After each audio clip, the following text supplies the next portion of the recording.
Welcome back to Octane Mobile Gaming. So the new deck is out for the event which starts tomorrow, which is called the Savage Lands, and this features a giant deck, and this deck features 4 new heroes which are dinosaurs. So let's just stop there for a moment and speak a bit about the new update which is due to us next week, which is called Legendary 3.0. Legendary 3.0 will focus on deck building. So by collecting cards, you should be able to build the ultimate deck. This should limit power creeping and make cards more valuable over time. So once the cards which you are due to collect are cards which you have already collected, events are finished, they should retain most of their power. Last but not least is ultimate form. So certain 6-star cards which we have already collected and are due to collect can be further upgraded to a more powerful form. I'm looking forward to that particular part of the update. Hopefully I'm not disappointed by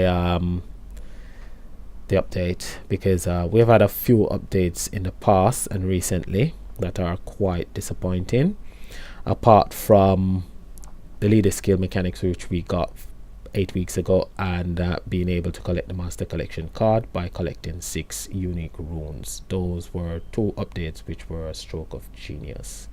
So let's get into the deck. Your master collection card, which is this one we're looking at, is called Magma Ventrix, and a Magma Ventrix as a battle skill that I think this week will be quite useful, depending on if you get Ra the Divine or if you already have Ra the Divine.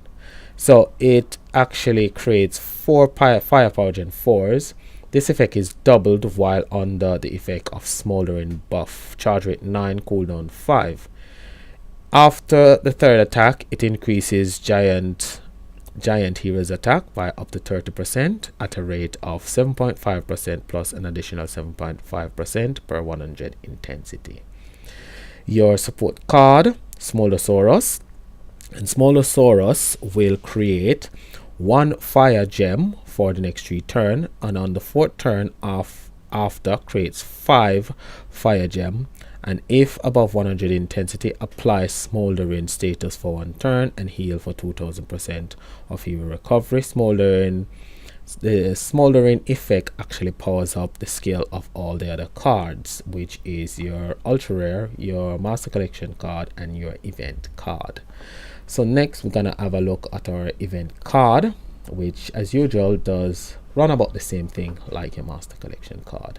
So event card is this one, which is called Flare Fire. And what does Flare Fire do? So Flare Fire will create 3 firepower gem 1s. This effect is double while under the effect of Smoldering buff. Charge rate 9, cooldown 5. This is your ultra rare, Alpha, and Alpha will create 1 firepower gem 2 for the next 3 turns. On the 4th turn after, create 2 firepower gem 2s, and if above 50 intensity, apply Smoldering status for 1 turn and heal for 2000% of recovery.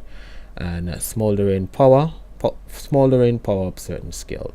So this is Ra the Divine Flame, and Ra the Divine Flame creates 5 power gem 1s. If there are 4 or more firepower gem 4s on the board, creates an additional 5 power gem 1s. Charge rate 9, cooldown 3. The next card is Lepora, and Lepora is actually a nuke card. So she will attack for 2000% of attack and increase technological intensity by 10.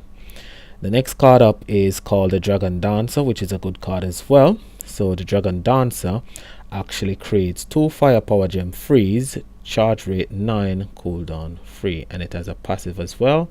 At the beginning of every turn, every stack of corrupt intensity increases self attack for that turn. So as I said, Ra the Divine is a good card to get from the 5-star collection, as it will create firepower gem 1s. If you get the master collection card, the master collection card will be good to have with Ra the Divine Flame.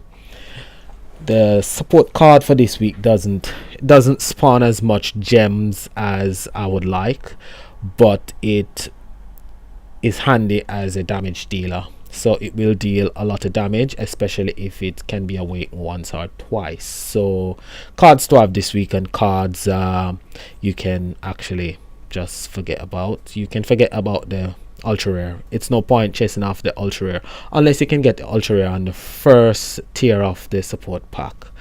The event card, forget about the event card. Don't waste your money and get the event card. Support card, if you can get a copy of a support card from a support pack, get it. You'll get one from the collection as well, so that will give you 2 support card. If you're lucky enough to get actually 2 support card from the pack, that will be good. At least you're able to awaken one of your support card and keep a second copy.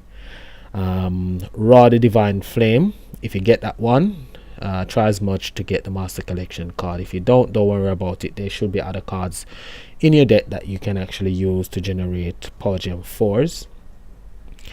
When the Dragon Dancer gets up to 6 stars, she actually generates 2 Power Gem 4s.